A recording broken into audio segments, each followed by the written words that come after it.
Ozamis City Misamis Occidentals na magtanaw ka nato karon pinaagi sa Facebook page ug YouTube channel sa AONC.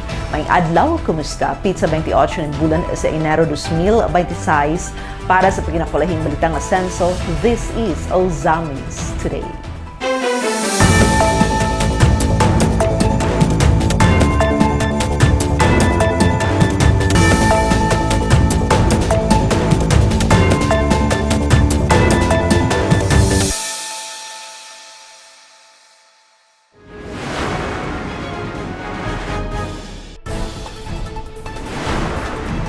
Misamis Occidental, sentro sa paglambo. Groundbreaking o feng shui ceremony alang sa solar power plant project Malampuso.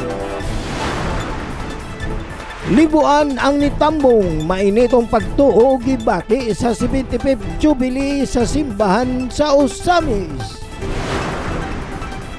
Panagiusa alang sa kalidad nga edukasyon, DepEd Ozamis City Division nagpasidungog sa mga distinguished stakeholders atul sa Brigada Awards 2025.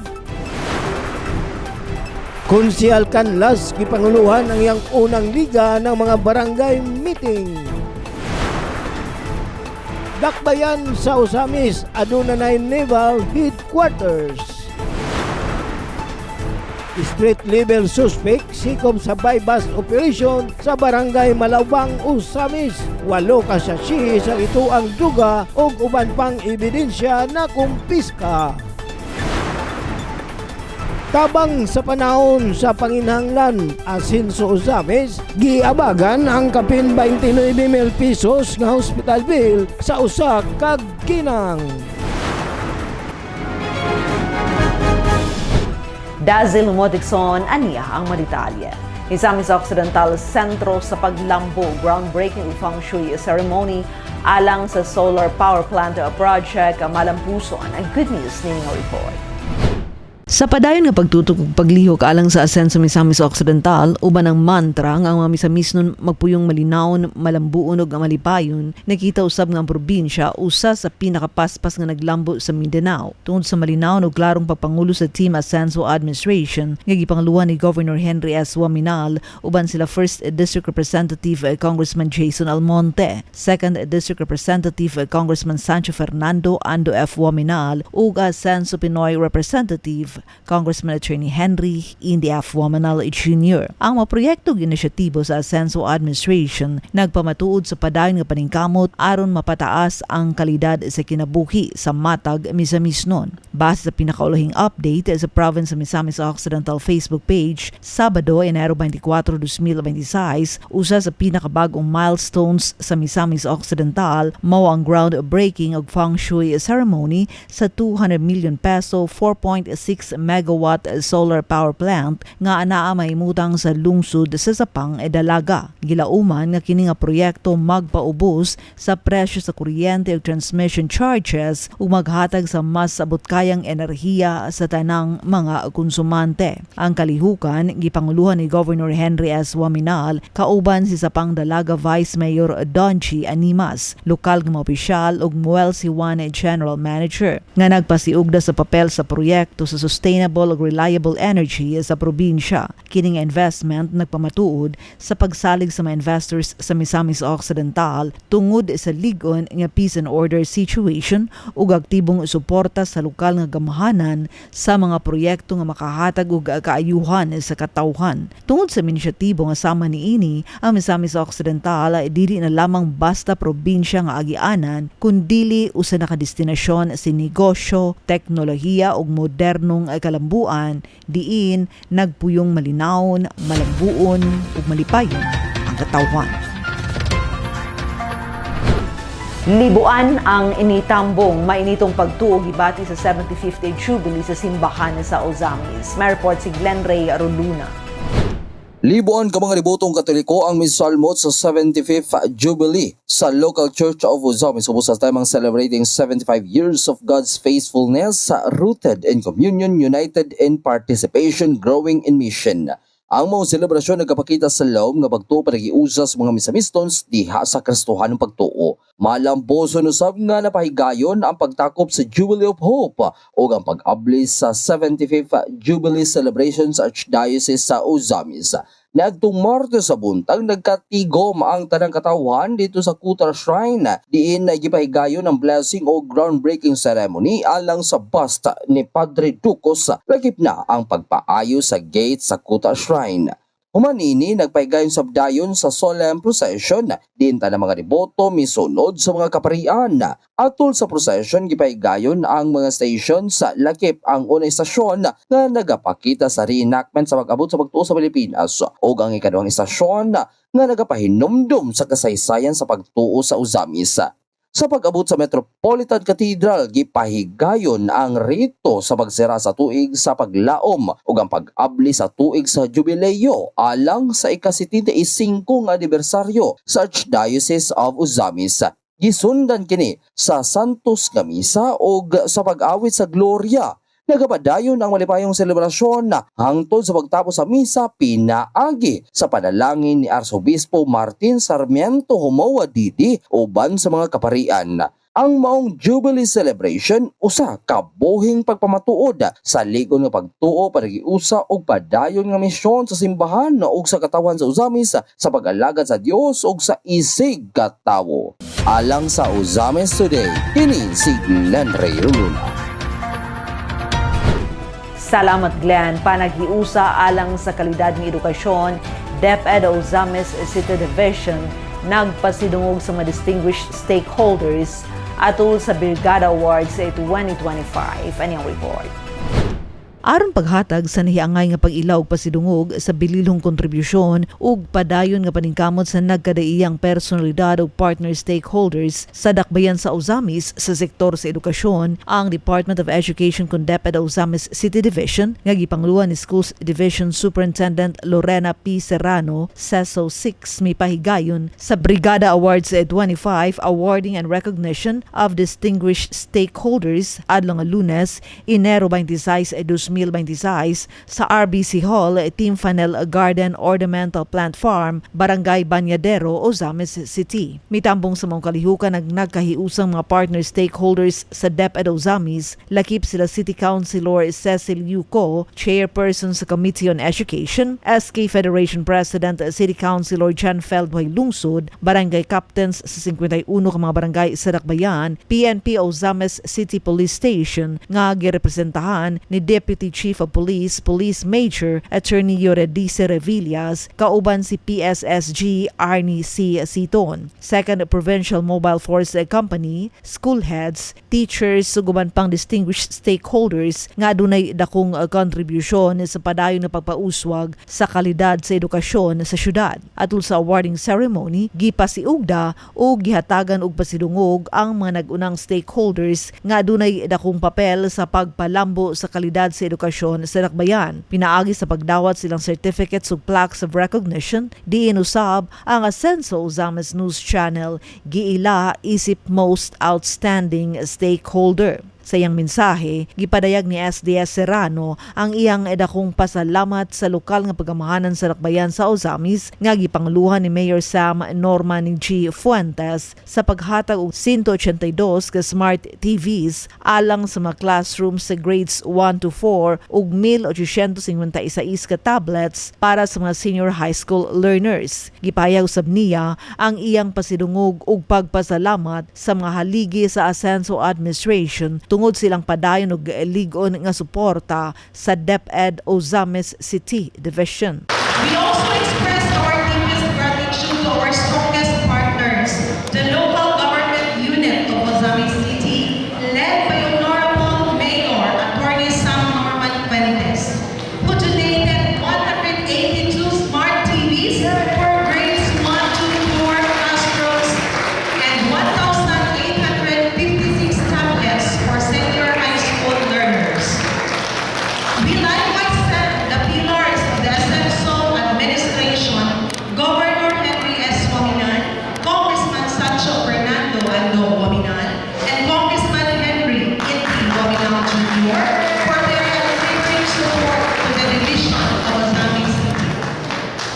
Dugang pang pagpasabot ni SDS Serrano kabahin sa mga stakeholders convergence ug Brigada Eskwela Award.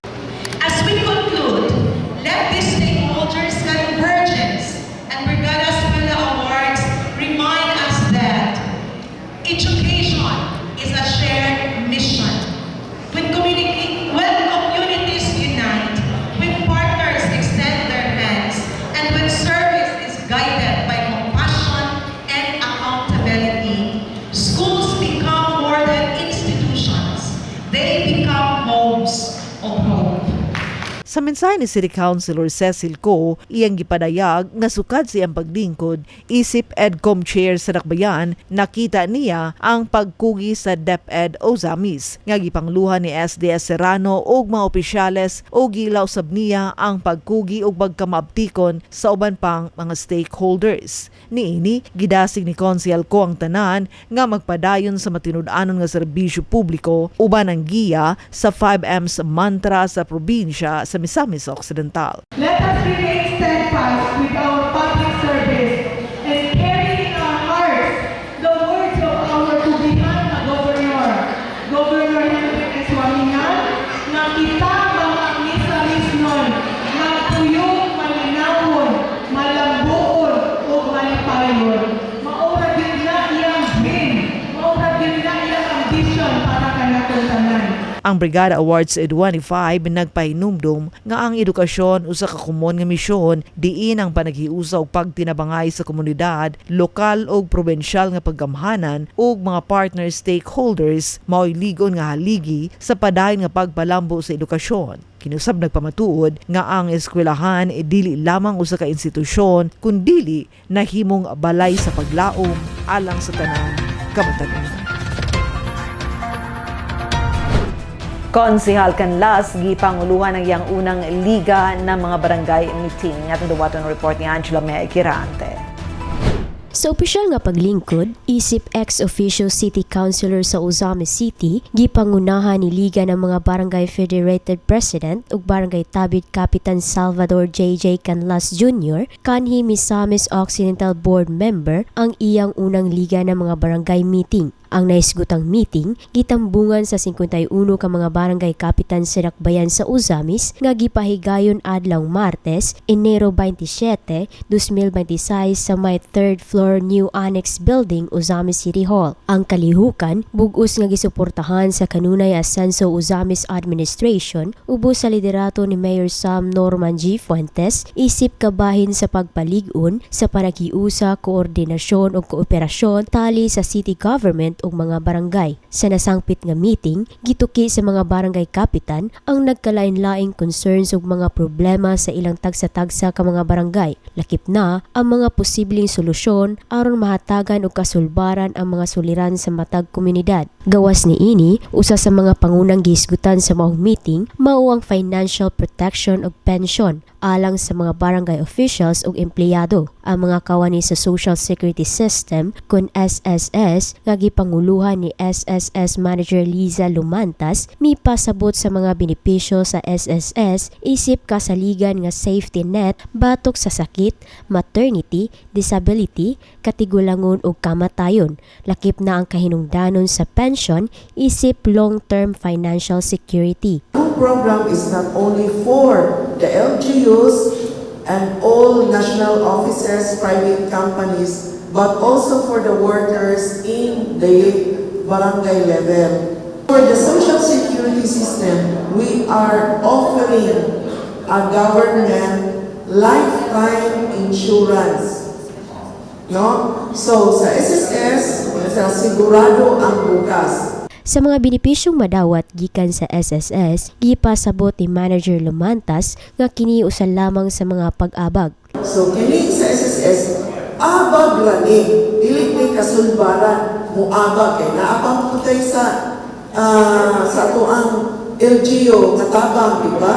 And we are so fortunate, no? We thank our mayor and the Asenso leaders nga nagtabang yun, nagpahimutan na putay one professional, one room.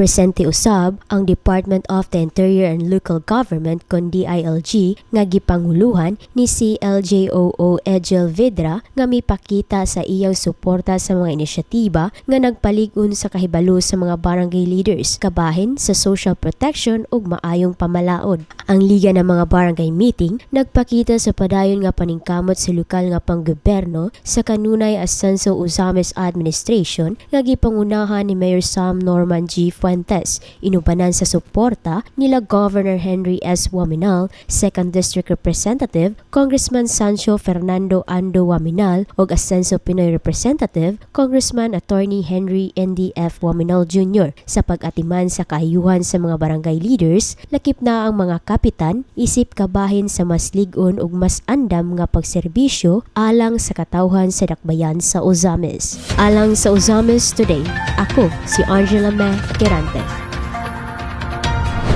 Salamat me, dakbayan sa Uzamis, adunay Naval Headquarters. Si Adoni Dicena alang sa report.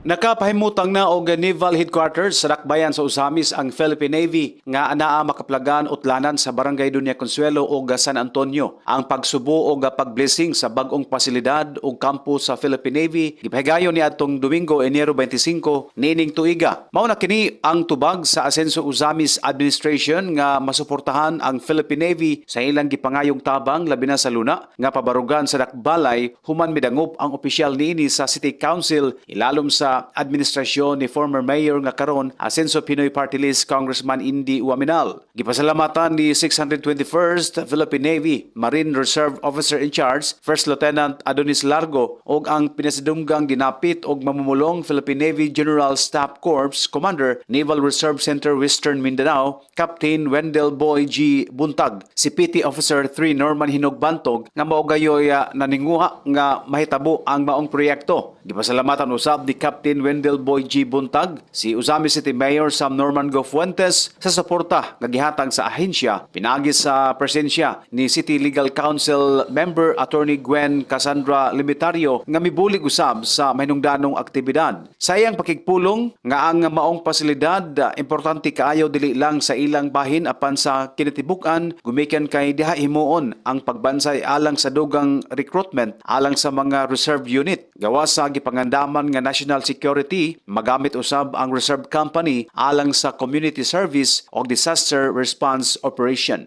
On behalf of the Naval Reserve Center Western Mindanao, it is the great honor and respect that I extend a warm welcome to everyone present this significant occasion, the inauguration of newly installed headquarters 6 Toppers Naval Squadron Reserve in 9 Presican Marine Company Reserve. Today, event marks an important milestone and reflect the collective efforts, discipline, and commitment to all who contribute the realization of this undertaking. The background of this building facility, actually, matagal na namin itong pasalamat din kami kay Captain Phil at saka kay sa Barangay Captain Representative sa Barangay San Antonio na nabigyan kami dito ng pwesto para sa aming headquarters ng Naval Reserve Command ng Misamis Occidental. So, ito muna yung namin na yung prefab kasi ito naman kasanayan ng mga ginagawa sa mga military headquarters even though sa mga PNP at saka sa ibang mga military, no? So ito ang ginawa namin, ma'am. Pasalamat din kami na nandito ang representative from the local government ni Mayor Norman Fuentes, ma'am, attorney. Thank you. First of all, I would like to greet the following personalities present, representing the Mayor of Uzamis, Attorney Gwen Cassandra Limitario, the City Legal Uzamis City. Palakpakan natin. Thank you for coming. For our members of the reserve force, this facility will be a home. One that nurtures training, coordination, and swift response in times of need.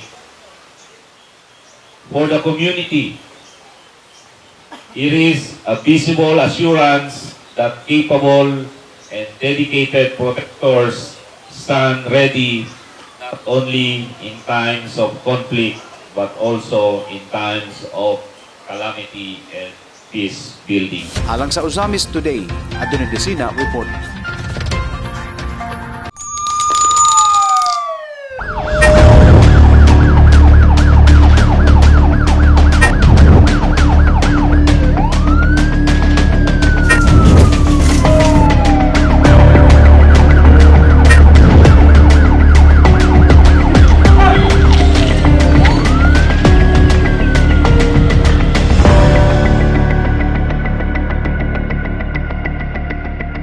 Street level suspect sikop sa buy-bust operation sa barangay Malaubang, Ozamis. 8 ka sachets sa gituuhang droga ug uban pang ebidensya na kumpiska atong edawaton si Leon Medalyo alang sa police report.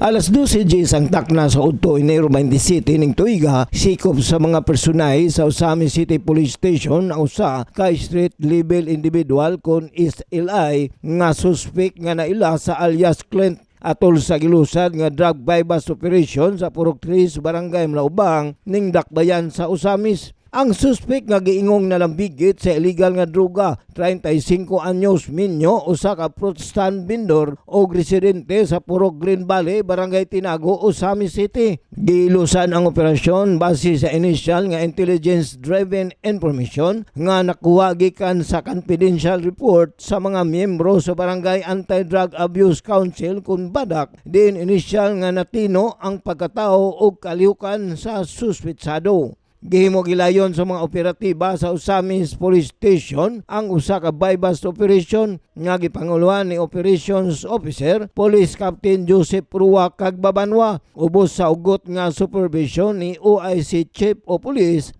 Lieutenant Colonel Harvey Abellanosa. Kauban ang Sikan Provincial Force Company human mapalitan si alias Clint sa giingong poser buyer o usa ka sachet sa gituang illegal nga droga nga nagkantidad og 500 pesos. Sa gihimong pag-body search sa suspect, lakip na ang iyang single nga motor nga gisaksiyan ni Barangay Kagawad Gregorio Caaminio Jr. sa Barangay Malaubang, kauban ang representante sa Department of Justice o local media. Na-recover sa kapulisan gikan sa iyang posisyon ang 7 ka gagmay o usa ka big size nga sachet na adunay sulod sa gituang illegal nga droga, usa ka surgical face mask, 6 ka rolled aluminum foil, 500 pesos buy-bust money ug ang usa ka unit nga Honda XRM niini. Ang kinatibuk ang gimbugaton sa mga nakumpiskang gituang illegal nga droga mobalor sa 3 ka gramos ug adunay street drug price nga 20,400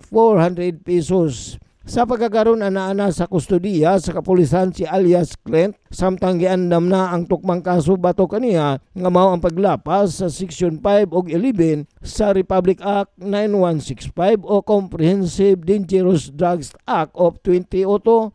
Kini nga kalampusan sa lain usab nga hugna sa buy-bust operation sa Dakbayan sa Ozamis nagpakita lamang sa padayon og determinadong paningkamot sa Ozamis City Police Station sa pagpakgang sa illegal nga droga. Uban ang makanunayong suporta sa Asenso Ozamis Administration ubos sa liderato ni Mayor Sam Norman Go Puentes nga nagpamatuod sa ilang seryoso nga kampanya alang sa kahusay, kalinaw o kaayuhan sa tibok komunidad sa Ozamis City. Alang sa Ozamis Today, ako si Leon Medalyo.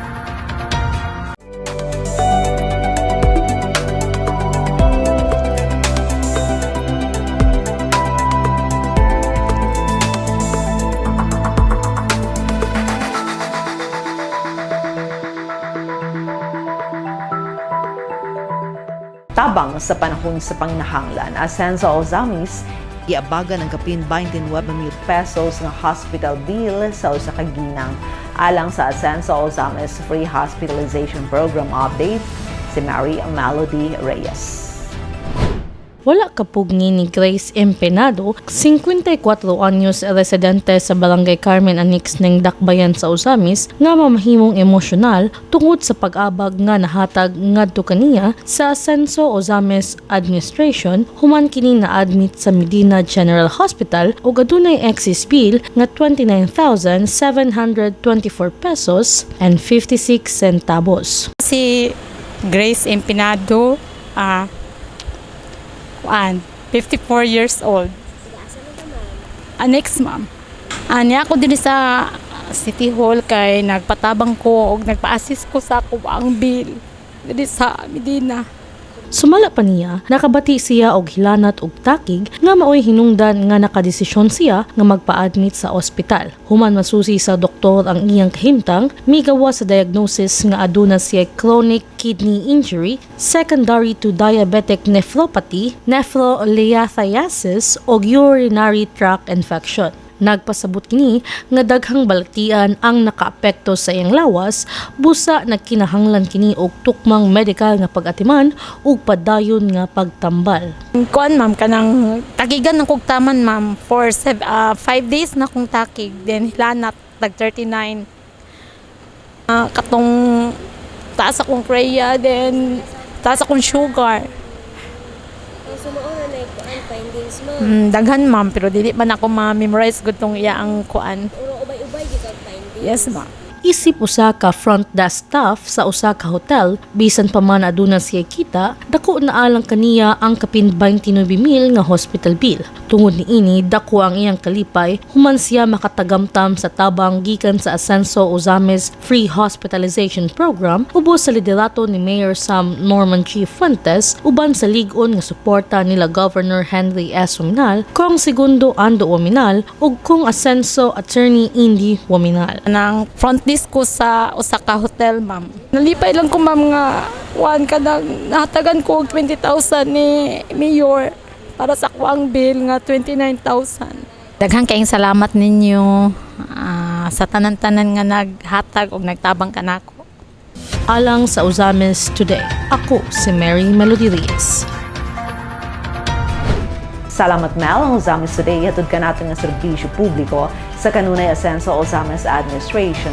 Pinaagi sa Ascenso Ozames News Channel, ubos sa pagdumala ni Mayor Attorney Sam Norman G. Fuentes. Alang sa dugang impormasyon, please like our official Facebook pages, Sam Norman Fuentes, Attorney Indy Wominal, Kong Ando Wominal, ug Ascenso Ozames News Channel, and please subscribe to the official AONC YouTube channel. Sa ngalan sa kitibukang AONC team, Yonsho Midalio, Adonde Dicena, June Purgatorio, Ares Carpio, Kim Tangaro, Makjul Malinis, Mary Melody Reyes, Angela Me Kirante, Mary Ann Lumapas, Xander Dalid, ug si Glenn Ray Ruluno sa Misamis News Network. Ako si Dazzle Lumotikson, daghang salamat.